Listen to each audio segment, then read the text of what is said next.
Renowned tea-spiller George R.R. Martin has given a cryptic update on the status of the much-hyped Game of Thrones spin-offs currently slated for production at HBO. Martin reckons a couple of the Game of Thrones spin-off series have been shelved due to some BTS drama going down at the network.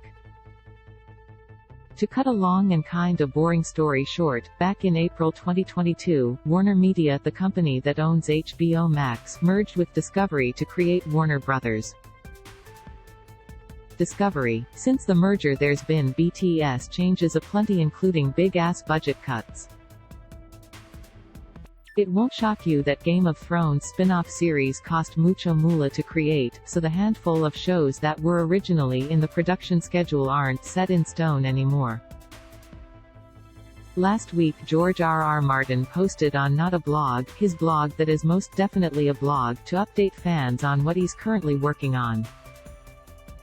Of course Martin mentions The Winds of Winter, the Game of Thrones book he's famously taken yonks to finish, but he popped a spicy aside to the HBO drama in his blog post too.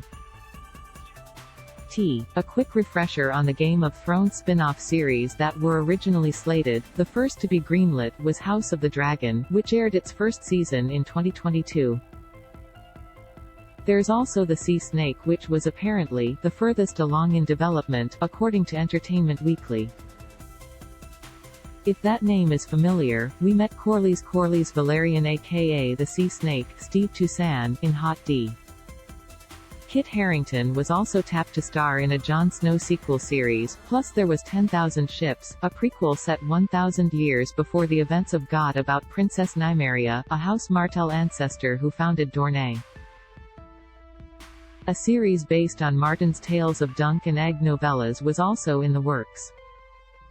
Obviously Martin doesn't name which Game of Thrones spin-off series have been shelved in his cryptic blog post, so guess we're just going to have to wait to see which series are on the chopping block. It's not the first time a Game of Thrones spin-off has been unceremoniously killed. Back in 2019, a prequel series starring Aussie Naomi Watts was cancelled before it even got off the ground. Savage.